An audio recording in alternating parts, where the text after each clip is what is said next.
నమస్తే, మీరు చూస్తున్న దేశం కోసం మన రైతు. ఈరోజు మనం వచ్చేసి లింగంధన విలేజ్, కేశంపేట మండలం, రంగారెడ్డి జిల్లా. అయితే ఇక్కడికి మనం రావడానికి కారణం ఏంటంటే మనకు సార్ వచ్చి అనంతరెడ్డి గారు. ఇక్కడ సారు మనం చూస్తే ఎలివేటెడ్ షెడ్ నిర్మించుకోవడం జరిగింది. ఈ యొక్క ఎలివేటెడ్ షెడ్ నిర్మించుకోవడానికి వారికి ఎంత కాస్ట్ అయింది, ఎందుకోసం ఈ షెడ్ నిర్మించుకోవడం జరిగింది, ఇలా వేసుకోవడం ద్వారా జీవాల పెంపకానికి ఏ విధంగా ఉపయోగపడుతుంది, మరి రైతుకు ఏ విధంగా లాభం ఉంటుంది అనేది ఈ వీడియో ద్వారా అడిగి తెలుసుకునేటువంటి ప్రయత్నం చేద్దాం. సార్ నమస్తే. మెయిన్ ఏంటంటే సార్, జీవాల పెంపకానికి షెడ్ అనేది అవసరం అంటారా సార్? 100% షెడ్ అవసరం. షెడ్ లేకుండా చేయడం కష్టము, ఎందుకంటే దానికి ప్రొటెక్షన్, సన్లైట్ అట్లీస్ట్ ఎండకి వాడి నుంచి కాపాడుకోవడానికి కావాలంటే షెడ్ కంపల్సరీ కావాల్సింది. ఓకే. సో దానికి మేము ఎలివేటెడ్ వేసుకున్నాం. ఎలివేటెడ్లో మనకి ఏంటంటే కొద్దిగా డిసీజ్ రెసిస్టెన్స్ ఉంటుంది, ప్లస్ ఈ లేబర్ మెయింటెనెన్స్ తగ్గుతుంది, ఇవన్నీ ఉంటాయి దీంట్లో. ఓకే సార్, అంటే మీరు ఈ ఎలివేటర్ నిర్మాణం చేయాలనుకున్నప్పుడు అంటే మీరు వేరే షెడ్లను విజిట్ చేసిరా, మీరు ఎంత విస్తీర్ణంలో వేసుకోవాలనుకున్నారు? చూసాను, 2-3 షెడ్స్ విజిట్ చేసాం. విజిట్ చేసిన తర్వాత అప్పుడు ఆ తర్వాత డిసైడ్ చేసాం. ఓకే సార్, ఇక్కడ ఉన్నటువంటి ఈ షెడ్ ఏదైతే ఉందో ఎంత విస్తీర్ణం ఉంటుంది సార్? ఇది 60x60 ఉంది. 60 పొడవు 60, వెడల్పు 60. ఓకే, 60x60 ఉంది. కాకపోతే షెడ్ ఏరియా అంటే పైన టాప్ మాత్రం 40 feet వస్తుంది. Okay. Both side 10 feet extra వదిలిపెట్టేసాం సన్లైట్ గురించి. ఓకే, 60x60 ఉన్న ఈ షెడ్ నిర్మాణానికి అంటే మీరు కింద చూస్తే ఎంత హైట్ పెట్టుకోరు సార్? కింద నుంచి 7 feet హైట్ పెట్టాం. 7 feet హైట్ సార్. ఓకే, అక్కడి నుంచి ఇక్కడ సార్ మనకు లాస్ట్ వరకు ఇది 7 feet హైట్, ఇక్కడ మళ్ళీ 15 feet వస్తుంది. ఇక్కడ నుంచి మళ్ళీ సెంటర్ 15, సైడ్ 10 వస్తుంది. Okay sir. సరే సార్, ఇది ఇప్పుడు ఇంత విస్తీర్ణంలో వేసుకున్నప్పుడు అంటే ఎంత దీనికి భూమి అవసరం ఉంది సార్? అంటే ఈ ఏరియా వరకు అంటే కల్టివేషన్ లేదు, మనకి ఇది సరిపోయేంత ల్యాండ్ 60x60 ఇది వేసాం కదా. స్క్వేర్ ఫీట్ లెక్క 3600 స్క్వేర్ ఫీట్. ఓకే, 400 గజాల వరకు పడుతుంది సార్. ఓకే సార్, అయితే ఇట్లా నిర్మించుకోవాలనుకున్నప్పుడు మనకు హైరన్ కావచ్చు, తర్వాత ఈ మనకు కనిపించేటువంటి ప్లాస్టిక్ కావచ్చు, మ్యాట్స్ కావచ్చు, అంటే ఎట్లా సమకూర్చుకొస్తారు మీరు? ఇవన్నీ మార్కెట్ నుంచి, ఇవన్నీ ఇక్కడ సిటీ నుంచి వచ్చి, హైదరాబాద్ నుంచి వచ్చాయి. ఓకే, ఈ మ్యాట్స్ మాత్రం బెంగళూరు నుంచి తెప్పించినాయి. ఐరన్ హైదరాబాద్ నుంచి తెచ్చుకున్నారు. మ్యాట్స్ మాత్రం బెంగళూరు నుంచి వచ్చినాయి. అంటే మామూలుగా ఎంత పట్టి ఉంటుంది సార్ ఐరన్ ఇక్కడ వరకు? ఐరన్ ఇక్కడ దీనికి ఎస్టిమేట్ చేయడం కష్టం, ఎందుకంటే మొత్తం తెప్పించాం మనం. అంటే ఒకేసారి తెప్పించారు మొత్తం, అంటే టోటల్ 200 feetకి షెడ్కి తీసుకొచ్చాం. కాకపోతే మొత్తం దీనికంటూ పర్టికులర్ సపరేట్ చేయలేదు. ఓకే ఓకే, ఇది మాత్రం షీట్ మాత్రం దీని కొరకు తెప్పించాం 5000 స్క్వేర్ ఫీట్. ఓకే సార్, ఇది బెంగళూరు నుంచి తెప్పించాలని చెప్పారు, అంటే ఒక్కొక్క షీట్ ఎంత పడింది sir? Square feet 120 rupees. Square feet 120 rupees. అంటే ఒక షీట్ వచ్చేసి 2x2 ఉంటుంది. 2x2 ఉంటుంది. ఒక షీట్ అంటే 120, 480 పడుతుంది ఒక షీట్. ఓకే, 480 ఒక షీట్కి 480 రూపాయలు పడుతుంది సార్. అంటే ఇక్కడ వరకు మామూలుగా ఎన్ని బట్టి ఉంటాయి సార్? 60x60 అది 5000. ఒక్క నిమిషం. 60 900 షీట్స్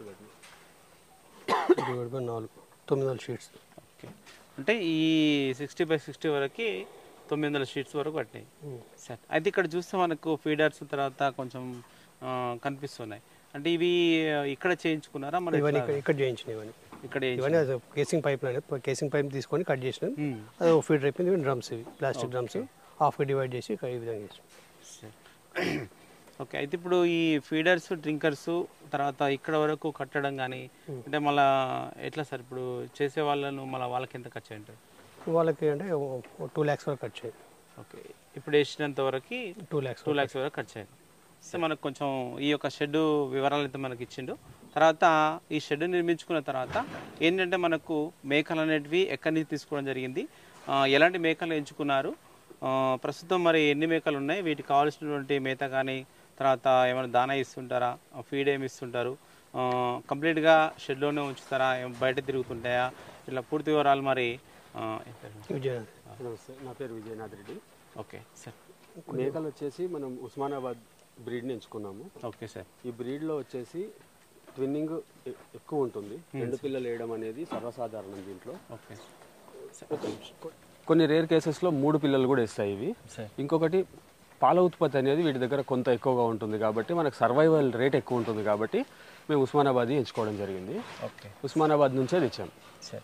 అంటే ఇప్పుడు మీరు తీసుకున్నప్పుడు మొదటిసారి అంటే ఇప్పటికి ఎన్ని సంవత్సరాలు అయింది ఇక్కడ పెంచబట్టి? ఒక సంవత్సరం కంప్లీట్ అయిపోయింది. ఇప్పుడు సెకండ్ ఇయర్ రన్నింగ్ అవుతుంది. అంటే మీరు ఎంచుకునే ఫస్ట్ నుంచి ఇవే మేకలా సార్? ఫస్ట్ నుంచి ఇవే మేకలు. ఓకే, మామూలుగా ఎక్కడ వెళ్తుంటారు? అంటే ఇప్పుడు రైతుల దగ్గర తీసుకుంటారా లేకపోతే ఉస్మానాబాద్ అన్నారు అంటే మీరు సంతాలో వెళ్తారా? ఉస్మానాబాద్ లో రైతుల దగ్గర తీసుకుంటారు. ఓకే, అయితే మెయిన్గా అయితే ఈ ఉస్మానాబాద్ మేకలు ఎట్లా సార్ మీరు చెప్పినట్టుగా 1, 2, 1, 3 అట్లా వేస్తా అని చెప్పారు. అంటే మనకు వెయిట్ పరంగా ఎట్లా పెరుగుతుంటాయి ఇవి? వెయిట్ అనేది 2 రకాల ఫ్యాక్టర్స్ మీద ఆధారపడి ఉంటుంది ఎప్పుడైనా. ఫస్ట్ తల్లి దగ్గర పాలు సరిగ్గా అందినప్పుడు ఆటోమేటిక్గా దాని గ్రోత్ వచ్చేస్తుంది. అంటే మనం పిల్లలకు చేయాల్సింది ఏమీ లేదు, తల్లిని సరిగ్గా చూసుకుంటే పిల్లలు ఆటోమేటిక్గా గ్రోత్ వచ్చేస్తాయి. మనకు పుట్టినప్పటి నుంచి 9 monthsలో 25 kg నుంచి 30 kg మధ్యలో ఉంటాయి. ఆ టైంలో మనం మార్కెట్కి వెళ్తుంటాయి. ఓకే సార్, మనం సెలెక్షన్ చేసుకున్నప్పుడు పిల్లలు ఉన్న మేకలు తీసుకుంటారా లేకపోతే మనకు ప్రెగ్నెన్సీ తోటి ఉన్నటువంటి మేకలు సెలెక్షన్ చేసుకుంటారా? పిల్లలను తీసుకునేటప్పుడు అంటే మాకు వచ్చిన అనుభవం తర్వాత చెప్తున్న మాట ఇది. సరే సార్, మేము ఓన్లీ ఇప్పుడు డెలివరీ అయ్యేవి తీసుకోకూడదు, పిల్లలు ఎంబడున్నవి తీసుకోకూడదు. ఓకే, డ్రై యానిమల్ తీసుకోవాలి. అక్కడ డ్రై యానిమల్ తీసుకున్న తర్వాత మన దగ్గర వచ్చి కట్టి మన దగ్గర డెలివరీ అవ్వాలి. ఓకే, అప్పుడు ఏమవుతుందంటే ఫ్యూచర్లో పాలు ఇవ్వడానికి మనం ముందు నుంచే ప్రిపేర్ అవుతాం. అవును, అక్కడ మెయింటెనెన్స్ సరిగా లేకపోతే కూడా డెలివరీ అయిన తర్వాత మనకి ఇక్కడ పాలు రావు. ఓకే, అంటే సెలెక్షన్ అనేది చాలా ఇంపార్టెంట్ రోల్ ప్లే చేస్తుంది. డ్రై యానిమల్ తీసుకోవడం బెస్ట్. ఓకే, ప్రెగ్నెంట్ యానిమల్ తీసుకుంటే మనకి ట్రాన్స్పోర్ట్లో చాలా డ్యామేజ్ అవుతుంది, వచ్చాక అబార్షన్స్ అవుతాయి, సర్వే కావు, మోర్టాలిటీ కూడా పెరుగుతుంది, చాలా ఇబ్బంది పెడుతుంది.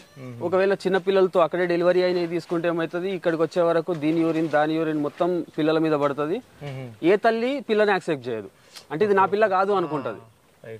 ప్రతి ఒక్క దాన్ని మళ్ళీ పాలు దాపడం అనేది పెద్ద టాస్క్ అయిపోతుంది. అప్పుడు మదర్ యాక్సెప్ట్ చేయదు. ఓకే సార్, మీరు మొదటిసారి తీసుకున్నప్పుడు ఎన్ని తీసుకున్నారు సార్? ఫస్ట్ 25 తీసుకున్నాం, తర్వాత 100 తీసుకున్నాం. ఓకే, ఫస్ట్ ఒక 25 తీసుకున్నారు. 25 తీసుకొని స్టార్ట్ చేసాం. సార్, అంటే ఈ 25 తీసుకోవడానికి మీరు మామూలుగా ఎంత ఒక్కొక్క మేకకి ఎంత ఖర్చు పెట్టింటారు? వచ్చేసి 12 నుంచి 14,000 వరకు అయింది. వెయిట్ని బట్టి మనకు ట్రాన్స్పోర్ట్ ఇవన్నీ ఉంటాయి కాబట్టి 14,000 వరకు ఖర్చు వచ్చింది అప్పుడు. ఓకే, తర్వాత తీసుకొచ్చినట్టు 100 మేకలు సేమ్ ఉస్మానాబాద్ తీసుకున్నారా? సేమ్ ఉస్మానాబాద్. ఓకే సార్, అయితే మనకు ఇక్కడ మీరు ఎలివేటెడ్ షెడ్ నిర్మించుకున్న తర్వాత ఈ మేకలు ఇక్కడ తీసుకొచ్చారు.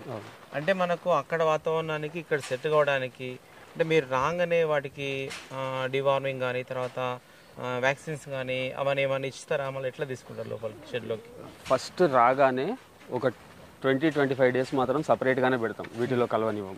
ఓకే, ఆ తర్వాత కొంచెం వాతావరణం ఎట్లాగూ చేంజ్ అవుతుంది కాబట్టి కొంచెం ఇబ్బంది పెడతాయి ఫస్ట్లో. దాన్ని మనకు ఎప్పుడు ఏది అవసరమో దాన్ని బట్టి వెళ్ళడమే. ఆ తర్వాత ఒక 15 days అయిన తర్వాత మనకి వామ్స్ లోడ్ ఉందా ఏముంది అప్పుడు మనం పేడ పరీక్ష చేయించిన తర్వాత దాన్ని బట్టి డివార్మింగ్ చేసుకుంటాం. ఇంకా సీజన్ని బట్టి వ్యాక్సినేషన్, డివార్మింగ్ తర్వాత సీజన్ని బట్టి వ్యాక్సినేషన్ చేసుకుంటాం. ఓకే, ఇప్పుడు ఈ సీజనల్గా ఎలాంటి వ్యాక్సిన్స్ ఇస్తుంటారు సార్? మనకు మేజర్గా ఇప్పుడు వర్షాకాలంలో అయితేనేమో ఎంట్రోటాక్సిమియా ఈటీ ఇస్తాం. ఆ తర్వాత ఇంకా సరే సీజన్తో సంబంధం లేకుండా చేసేది ఒక పీపీఆర్. ఈ పీపీఆర్ మాత్రం డివార్మింగ్ అయిన తర్వాత ఖచ్చితంగా చేయాల్సే వస్తుంది, ఎందుకంటే అక్కడికి ఇక్కడికి చేంజ్, అక్కడ వ్యాక్సిన్ వేయించారో లేదో మనకు తెలియదు, ఎందుకంటే చిన్న చిన్న రైతుల దగ్గర నుంచి మనం ప్రొక్యూర్ చేస్తాం కాబట్టి. ఓకే, మీరు అక్కడ ఏమైనా ఎంక్వైరీ చేస్తారా సార్? అంటే వీటికి ఏమైనా వ్యాక్సిన్ ఇచ్చారా? వాళ్ళు చెప్తారు అన్ని చేసామంటారు కానీ తెలియదు. అంటే మనకు ఇప్పుడు మన దగ్గర గవర్నమెంట్ నుంచి ఎట్లయితే వ్యాక్సినేషన్ సపోర్ట్ ఉందో వాళ్ళ స్టేట్లో కూడా వాళ్ళకి ఏదో సపోర్ట్ ఉంటుంది, వాళ్ళ టైమింగ్స్ ప్రకారం వాళ్ళు వేసుకుంటూ పోతారు. ఓకే, ఇప్పుడు మన దగ్గర రైతుల దగ్గర ఎట్లా వేస్తారో అట్లా వేస్తారు, కానీ వాళ్ళు ఏదేది వేసారు ఏం వేసారు అని క్లియర్గా చెప్పలేరు. ఓకే, అన్నీ వేసామంటారు, అంటే గవర్నమెంట్ ఏదైతే సపోర్ట్ చేసిందో అవన్నీ వేసి ఉంటారు. అది సంగతి అక్కడ. సార్, అంటే ఇప్పుడు సీజనల్గా మీరు ప్రతి సీజన్కి అయితే కంపల్సరీ వ్యాక్సినేషన్ జరుగుతుంది. ఓకే సార్, అయితే ఇప్పుడు దాదాపు ఒక 1 year వరకు ఇక్కడ పెంచారు మీరు. అంటే ఆ లోపల మీరు వీటిని కంప్లీట్గా షెడ్లే ఉంచి మేపిరా లేకపోతే మనకు బయట తిప్పుతారా, ఎట్లా చేస్తారు? అంటే ఇది కంప్లీట్ ఇంటెన్సివ్ కాదు, సెమీ ఇంటెన్సివ్. మనం పొద్దున వచ్చేసి కొంత ఫీడ్ కొంత గ్రీన్ ఫౌడర్ వేస్తాము. మధ్యాహ్నం ఒక 3 అవర్స్ 4 అవర్స్ బయట తిరుగుతాయి. ఆ తర్వాత మళ్ళీ సాయంత్రం మనకు డ్రై పౌడర్ గ్రీన్ పౌడర్ మిక్సింగ్లో వేస్తాం. Okay sir. అంటే ఇప్పుడు ఈ మన మేకలను ఎప్పుడు కంప్లీట్ ఇంటెన్సివ్ చేసేటువంటి అవకాశం ఉంటాయని చెప్తారా? మన ఇంటెన్సివ్ కంప్లీట్గా అంటే మనం బయట తిప్పకుండా చెయ్యాలి అంటే మనకు ఫౌడర్ అనేది రకరకాల ఫౌడర్స్ అవైలబుల్ కావాలి. అంటే 3 రకాల జాతులు ఉంటాయి గడ్డిలో. ఓకే. లెగ్యూమ్, నాన్ లెగ్యూమ్, చెట్ల జాతి. ఇప్పుడు మేకలకు కావాల్సింది చెట్ల జాతి ఎక్కువ కావాలి. అవును. అవే ఇష్టపడతాయి. మనం వేసే గడ్డి కంటే కూడా ఇవి ఎక్కువ చెట్ల ఆకులు తినడానికి ఇష్టపడతాయి. అట్లాంటివి ఎక్కువ రకాలుగా ఉన్నప్పుడు మనం వాటి సైడ్ వెళ్ళొచ్చు. 100% ఇంటెన్సివ్గా వెళ్ళొచ్చు. సార్ అయితే మీ దగ్గరకు వచ్చిన తర్వాత ఫస్ట్ ఒక బ్యాచ్ 25 తర్వాత 100 అట్లా తీసుకున్నాం. అంటే ఇక్కడికి వచ్చిన తర్వాత డెలివరీ అయిన పిల్లలను మీరు ఎట్లా చూసుకుంటారు? ఇక్కడ ఏమైనా అప్పటివరకు ఏమైనా డెవలప్ చేసారా పిల్లల్ని? సపరేట్ చూసాం కదా. అవును. సపరేట్ కిట్ పార్టిషన్ వేరే ఉంటుంది. ఓకే. కిట్ కేరింగ్ సపరేట్ ఉంటుంది, కిట్ పార్టిషన్ వేరే ఉంటుంది. ఇప్పుడు ఇట్లా ఈ క్లైమేట్ ఇంకా ఇట్లా ఉన్నప్పుడు ఇంకా ఎక్కువ కేర్ తీసుకోవాల్సి వస్తుంది. అవును. ఇప్పుడు ఈ కిడ్స్కు సపరేట్ పార్టిషన్ పెట్టారు కదా సార్, అంటే అట్లా వాటిని ఎన్ని రోజులు ఉంచుతారు? లేకపోతే ఈ సీజన్ వరకు అట్లా ఎన్ని రోజులు దాని బాడీ అంటే 2 months అట్లీస్ట్ 1-2 months సర్వైవ్ అయిందంటే తర్వాత అది సస్టైన్ అవుతుంది. ఓకే. 1-2 months దాన్ని ఫస్ట్ కాపాడాలి కదా. అవును. సో ఇటువంటి క్లైమేటిక్ కండిషన్స్ ఇంకా తొందర జ్వరాలు వస్తుంటాయి వాటికి, మనకైనా వస్తాయి. ఓకే. సో వాటికి కొద్దిగా ఎక్స్ట్రా కేర్ తీసుకోవాలి. కిడ్డింగ్లో జస్ట్ 1-2 months కేర్ చాలా ఇంపార్టెంట్. ఆ తర్వాత కొద్దిగా కేర్ అవసరం, కానీ అంత కేర్ అవసరం. Okay sir. ఇప్పుడు సెమీ ఇంటెన్సివ్లో చేస్తున్నారు కాబట్టి ఎంతసేపు సార్ బయట ఎక్కడెక్కడ తీసుకెళ్తారు? ఎంతసేపు తీసుకెళ్తారు? చుట్టుపక్కల పొలాలు అంతే. ఎక్కువ ఎవరి పొలాల్లోకి రానివ్వరు కదా. సో మనకి ఇక్కడ అడవి అంటూ ఏం లేదు. కాకపోతే ఒక 1-2 hours అట్లా బయట తిరిగేసి వస్తే వాటికి కొద్దిగా రిలాక్స్ ఉంటుంది. కొంచెం 1 hour 2 hour అట్లా బయట కంపల్సరీ 2-3 hours తిప్పితేనే బెస్ట్ అది. ఓకే. అది ఏం లేకుండా ఒకటి డ్రై ఏరియా డ్రై ల్యాండ్ అని తిరిగి రావాలి. అవును సార్. ఓకే. అయితే ఇప్పుడు ఈ మనకు వచ్చిన తర్వాత మీరు వీటికి కావాల్సినటువంటి మేత ఏమేమి పెట్టుకున్నారు సార్? ఇక్కడ ఎడ్జులూసన్ ఉంది, COFS 33 ఉంది, super Napier, sweet potato okay. అంటే ఎంత విస్తీర్ణంలో ఉంది సార్ వీటికి? 3 ఎకరాలు ఉంది. 3 ఎకరాల్లో ఉంది. ఎడ్జులూసన్ 3 ఎకరాలు ఉంది, COFS 2 ఎకరాలు ఉంది, 2 ఎకరాలు super Napier. Okay. Plus dry matter ఉంది. డ్రై మ్యాటర్ ఏ సార్? సోయా శనగ ఉంది. అంటే అవి సీజన్ని బట్టి వస్తుంటాయి. సోయా తర్వాత శనగ కొంచెం ఎక్కువ ప్రిఫరెన్స్ ఇస్తారు. తర్వాత మనకు పల్లీలో ఇక్కడ మనకి మట్టి ఎక్కువ వస్తుంది. మట్టి రాకుండా ఉంటే ఇంకా మట్టిలో మళ్ళీ ఇవన్నీ ఏరియా ప్రాబ్లం వస్తుంది. మట్టి ఎక్కువ తింటాం కదా. మెయిన్గా అయితే శనగ తర్వాత సోయా ఎక్కువ వాడతారు, డ్రై పౌడర్. దీంట్లో మట్టి తక్కువ వస్తుంది. దాంట్లో మట్టి కదా యాక్చువల్లీ చెప్పాలంటే. ఈ రెండిట్లో మట్టి తక్కువ. అంటే ఎట్లా ఇస్తారు సార్? అంటే ఇప్పుడు మీరు ఇవన్నీ కలిపిస్తారా? ఎట్లా ఇస్తారు వీటికి? అంటే కలిపి అంటే ఇప్పుడు ఈ మధ్య కలిపిస్తున్నాం. ఇంతకుముందు సపరేట్ ఇచ్చాము. కొద్దిగా వేస్ట్ ఎక్కువైందని చెప్పి గ్రీన్ మ్యాటర్లో డ్రై మ్యాటర్ కలిపిస్తున్నాం. కొద్దిగా వేస్టేజ్ తగ్గుతుంది. ఓకే. అది కూడా కొద్దిగా ఇష్టంగా తింటాయి సార్. అంటే ఒక ఎనిమల్కు ఇంత అని ఏమన్నా చూస్తారా సార్? అంటే ఎనిమల్కి ఇంత ఇవ్వాలి, కానీ మనం ఇంత లార్జ్ స్కేల్ అంటే అది ఎంత మనం ఇస్తాం, కానీ పర్టికులర్ తింటుందా లేదా తెలియదు కదా. అవును. ఫర్ యానిమల్ ఒక 2 kg తినాలి అంటే 2 kg తింటుందా లేదా ఒక్కోటి చూడడం కష్టం. మనం అంటే మెడిసిన్ మాత్రం ప్రతి యానిమల్కి ఇంత తాపగలుగుతాం, కానీ దానికి 1 kg ఫీడ్ ఇవ్వాలి. 1 kg ఆడ వేసినంత మాత్రం అది తింటుందని చెప్పి మనం చెప్పాలి. దానికి హెల్దీగా ఉంటే తింటుంది అది. అవును సార్. మీరేమైనా అబ్జర్వేషన్ చేసింది సార్? అంటే మీరు తీసుకొచ్చిన తర్వాత ఎంత వెయిట్ వస్తున్నాయి అనేది ఏమైనా చూసారా సార్? వెయిట్ అంటే ఆటోమేటిక్గా మనకు అక్కడ నుంచి మనం తీసుకొచ్చింది వెయిట్ బేస్లో తీసుకొచ్చాం. కాకపోతే అక్కడ నుంచి వచ్చా ఇక్కడ మళ్ళీ లాస్ అయితే మళ్ళీ రీగన్ అవుతాయి, వెయిట్ కొద్దిగా పెరుగుతుంటాయి. కాకపోతే పర్టికులర్ అమ్మేటప్పుడు తప్ప అప్పుడు వెయిట్ చెక్ చేయండి జనరల్గా. అవును. అంటే ఇప్పటి వరకు మీరు ఏమైనా సేల్ చేసారా సార్? సేల్స్ అవుతున్నాయి. ఓకే. అంటే మీరు ఎట్లా సేల్ చేస్తారు సార్? అంటే ఇక్కడ వస్తుంటారా లేకపోతే మీరు ఇక్కడికే వస్తారు? ఓకే. ఓన్లీ మేల్స్ అమ్ముతుంటారు. మేల్స్ అమ్ముతారు, ఫీమేల్స్. అయితే ఇక్కడ మెయిన్గా మనకు అన్ని ఎక్కువగా మనకు బ్లాక్లో ఉన్నటువంటి ఫిమేలే కనిపిస్తున్నాయి. అంటే మీరు ఎన్ని మేకలకు ఎన్ని మేల్స్ పెట్టుకుంటారు? 20కి ఒక మేల్. ఓకే. ఎన్ని ఉన్నాయి సార్ మీకు అట్లా? 4 మేల్స్ ఉన్నాయి. Okay sir. అంటే ఈ 4 మేల్స్ మ్యాక్సిమం మీరు వీటికి అడ్జస్ట్ అవుతాయి అంటే ఒక్కో పార్టిషన్ డివైడ్ చేస్తాం కదా. ఓకే. సో ఏ పార్టిషన్లో ఉన్న మీరు ఆ పార్టిషన్లో మేల్స్ అనేది అటు టైం చేంజ్ కావు. దీని పార్టిషన్లో ఉండే ఆ పార్టిషన్. అంటే ఇప్పుడు మీరు మ్యాక్సిమం ఇప్పటి వరకు ఎన్ని సేల్ చేస్తుంటారు సార్? అట్లనే పర్టికులర్ ఏం లేదు, మా అంటే 50 అంతే. అంటే ఫెస్టివల్ అప్పుడు పోతూ ఉంటాయి, దసరా అప్పుడు కానీ ఇటువంటి అప్పుడు ఫెస్టివల్స్ అప్పుడు పోతుంటాయి. రెగ్యులర్ కూడా బర్త్డే ఫంక్షన్స్, చిన్న చిన్న ఫంక్షన్స్ కూడా అప్పుడు పోతూ ఉంటాయి. మనకంటే ఒకేసారి లార్జ్ 10-20 అట్లా అమ్మడం లేదు. కిడ్డింగ్ ఎట్లా ఉంటే ఆ విధంగా పోతుంది. కౌంట్ తక్కువ ఉంది కాబట్టి ఓన్లీ మేలే అమ్ముతారు, మేల్సే అమ్ముతాం, ఫీమేల్స్ చాలా తక్కువ. అంటే ఇప్పుడు పర్ కేజీ లెక్క అమ్ముతారా ఇట్లా మేక లెక్క? Per KG 400 per KG. అయితే ఇప్పుడు ఈ విధంగా ఎలివేటెడ్ షెడ్ నిర్మాణం చేసుకొని ఇట్లా మేకలు తీసుకొచ్చి మీరు చేస్తున్నారు ఒక 1 year నుంచి. అంటే దీని మీద లేబర్స్ కానీ మీరు డిపెండ్ అవ్వడం కానీ అంటే ఎట్లా ఉంది సార్ ఇది, ఈ మేకల పెంపకం చేయడం అనేది? ప్రస్తుతం నడుస్తుంది, ఇంకా అంతా చెప్పుకోదగ్గ లాభాలు ఏం లేకుండా నడుస్తుంది.